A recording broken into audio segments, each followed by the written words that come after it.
Lawless Manhattan Asian man is sucker punched in a broad daylight attack on Upper East Side, while soft on crime Mayor Bill de Blasio rubs elbows with Lin-Manuel Miranda in nearby Times Square. I wonder what the suspect is going to look like. I've been hearing a lot about this skin tone supremacy here. I wonder what we're going to find out here. Asian man was randomly targeted on the Upper East Side Monday afternoon. Randomly targeted. He was sucker punched and body slammed into a store window. A Good Samaritan tried to restrain the assailant, but he left the scene. The incident has not been logged as a hate crime, but one eyewitness says the offender, who is black, was making racist remarks. So they're telling me it hasn't been logged as a hate crime, yet the offender was heard making racist remarks. I wonder what kind of remarks he would be making. I mean, it's not a hate crime. Hate crimes are up 28% in comparison to last year. Violent crime is also on the rise, according to NYPD's latest statistics.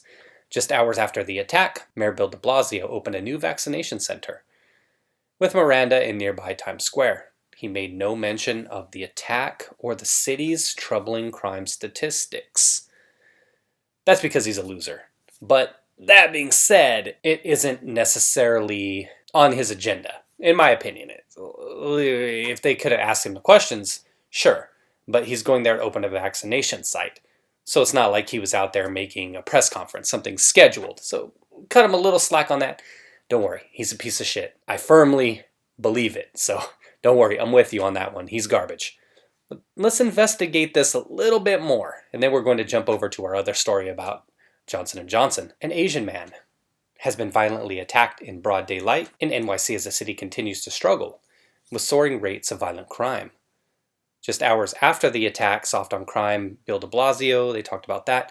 The ugly incident occurred on Monday afternoon on the Upper East Side, with the assailant allegedly targeting the man at random before slamming him into the glass window of a store. The store surveillance camera captured that shocking moment and shows the attacker subsequently trying to flee before he was stopped by a Good Samaritan. The assailant also allegedly sucker punched the Asian victim, although that incident was not captured on camera. Okay, so sucker punch as well as... According to ABC 7, the attacker had been yelling at random pedestrian, "Don't look at me," before he suddenly targeted and followed the Asian man. Afterward, the man was seen yelling at the Good Samaritan who stopped him, saying, "I'm going to kill somebody. Get out of my face." Here is a still shot. Looks like here... At this point, the guy's kind of hunched over, but this guy looks like a pretty big dude. Asian tend to come in a little bit smaller variety. My guess would be that the guy is probably older, because just regardless of who the perpetrator is and what the circumstances may be, what their mental state may or may not be, it always seems like they find smaller individuals to pick on. And regardless of race, remember Rick Moranis when he got domed earlier on last year. I did a video about that. I'll embed some of that footage into this video in case you weren't familiar with that whole thing. They're like Spaceballs when they hit the emergency brake and he went flying. Same kind of thing when he got domed. Here's the part that I keyed on. The NYPD told the New York Post that the attacker did not make any anti-Asian slurs, so the incident has not been logged as a hate crime. NYPD, however, one eyewitness told ABC that the offender, who was black, was yelling about Chinese, Spanish, and white people. So he pretty much got everyone. Or had he punched a white person, body slammed a Latino, Chinese, but Asian, right? We all lump them together apparently in the news media. So was this guy not Chinese? So that's how they're trying to not call it a hate crime? It makes you wonder if the statistics, even though we see these increases, if these statistics are actually accurate, if the numbers being perpetrated against Asians by certain individuals are accurate, or if they're being underreported, suppressed by the NYPD to keep those numbers down. If they're under some kind of order from de Blasio's wife, because we know she wears the pants, to suppress crimes done by certain individuals in order to, cook the books a little bit. It's like I always say, though, you have to call out the shitbags in any society. You don't want to lump everyone together, obviously, but you can't be so afraid of ticking off certain individuals or setting them off to where you continue to cover for them, because it just emboldens individuals. Now, in this case, and like I always say when you have these kind of attacks, though, mental health. We see here, he's yelling, I don't want to kill somebody, yelling about Chinese, Spanish, or white people.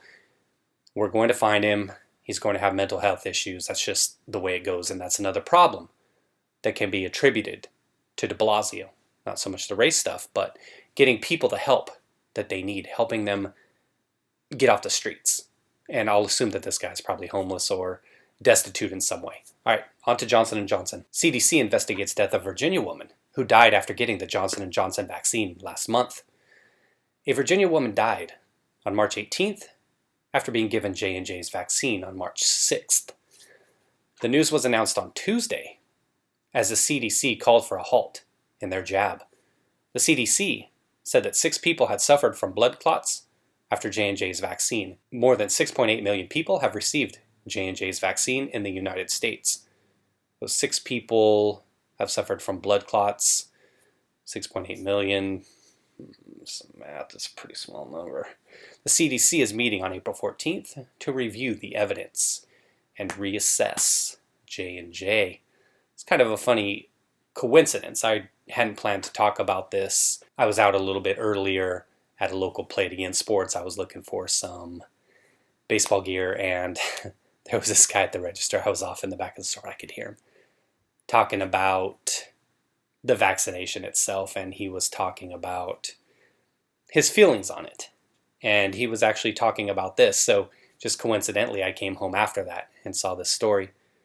He was of the opinion that any individual under a certain age, if they're healthy, shouldn't need to take it anyway.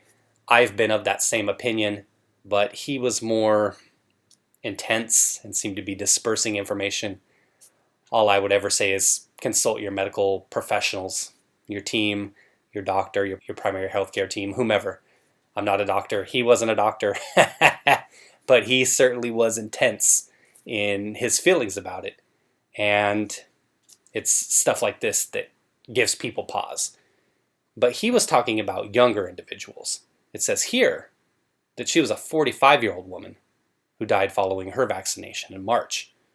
CDC is on the case. Their Vaccine Adverse Event Reporting System, VAERS, system notes the woman who died began having headaches 6 days following the vaccination, then was hospitalized once the headache worsened, and she started dry heaving. A head CT scan showed hemorrhaging expanding up to 1.6 centimeters and eventually cortical vein thrombosis, as listed in the 6 other cases. She died on March 18th, as I said above, 12 days after receiving the dose administered by a school. VAERS does not list any known allergies or underlying medical conditions other than depression. News of her death and Virginia's decision to stop using the J&J vaccine came on the day the CDC and the FDA advised a pause in the use of the company's jabs. Interesting how there's been this huge overreaction.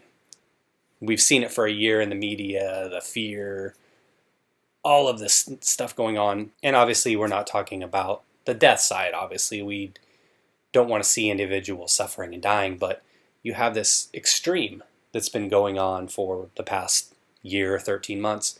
And then you have these numbers that seem low in terms of the actual numbers relative to the number of jabs given. Shots here, we love to call them. But then they go to the other extreme. Oh, shit. 1 person died, or 3 people, or 6 people, 7, 10 people got sick out of 6 or 7 million. Side effects, I know it's something, right? 1 life is too many, they tell me. But interesting how they swing so far, so quickly, on both sides of the scale. Everybody needs a shot. Everybody needs a shot. Oh wait, one person got blood clots. Ah, nobody needs a shot. Nobody needs a, don't get the shot, stop the shot. J&J announced that they were also delaying the rollout of their vaccine in Europe and pausing clinical trials. There it is. Give me a straw, just let me drink it. The patients were all women aged 18 to 48 who suffered a cerebral venous sinus thrombosis, CVST, 6 to 13 days after receiving the jab. It is still too early to tell whether or not the vaccine even caused the blood clots. And it is a 1 in a million side effect, and that's what they were saying, 7 out of 6.8 million shots administered. But it's only women. Whew. Sorry, ladies. Women most affected. 5 times as many people have died from COVID-19 in the US as they do from blood clots. Every year, apples to oranges comparison, let's compare it to heart disease, maybe. The agencies, however, say they want to do more tests and studies, and that it could take days for them to decide on whether or not to resume it. They may impose a restriction on the vaccine based on the demographic of people who have developed blood clots, all of them women under 50. I'm thinking that if they want to restrict it to women under 50, given that the incidences itself of Rona-related deaths and everything are higher as you age, that maybe, even though none of the cases have been in women above 50. It's not like the vaccine's like, oh, this woman, she just had her 50th, so we're cool, we're going to let her live. Maybe not give it to any women at all. Check this out here. A little chart here showing the efficacy of various vaccines around the world. The China-Vac, the Sinovac, 56.5%. AstraZeneca, they show Pfizer, Moderna, J&J at 67%. Sputnik, I'm sure those numbers are believable. That's Russia's. Sinopharm, that's China's as well, 73%. I didn't know they had 2. I thought they just had the China-Vac. Preventing serious illness and death, 84% in the China-Vac, 100 in AstraZeneca, 100 across the board for all of the others. And all of these are 2 doses, except the J&J, which is a single shot. The rest of the article just talked about fluff about the White House and the numbers and all of that stuff. You probably all know that already. But look at here, they're talking about blood clots, what they mentioned here. And they talked about it a bit earlier. 900,000 Americans suffer from blood clots every year. 100,000 die. Okay. 6 out of 7 million vaccine recipients have developed them after the J&J vaccine. It was 6. It seemed like they were saying it was 7. But 1 of the women has died. So out of all of the shots given, there were 6 women. I thought it was 7. So 6 women out of the 7 million recipients. Look at this percentage, 0.00008. And 1 death out of the 7 million shots given, 0.00001. And that's what I was talking about extremes. Holy fucking shit, we gotta get the vaccine. Do your part. Be an American, be a hero. 1 person dies, we go way off to the other end of the spectrum. 0 to 100, just like that. 1 death. Looks like they got some photos of side effects here. Another rare reaction, but only in Moderna patients. It's COVID arm. They made sure to circle it, just in case you couldn't tell where the red was at. All right, let's check out a couple comments real quick. That's pretty much it. 1 death. Death comes and goes. Life doesn't. Actually, that's not true. Life would come and go as well because you die. Death doesn't come and go. You only get to do it once, individually. Why would an 18-year-old take an experimental jab based on brand new, weird technology that may be associated with fertility issues, not to mention anaphylaxis, blood clots, and God knows what else? That group has like a 1 in 100,000 chance of dying from the 19, but only if they have serious comorbidities. Shh! Don't state facts, small town gal. You're going to get YouTube on my case. I'd venture to say that all the experimental gene therapy treatments have problems. Not clear why J&J is being singled out. Follow the money. Interesting, because there have been deaths associated, not so much associated, but it has happened where individuals have died after getting the other shot. It happens. People die, right? You're under arrest for dying from the vaccine and ruining people's faith in it, you monster. All right, there it is, everyone. Asian man suckered.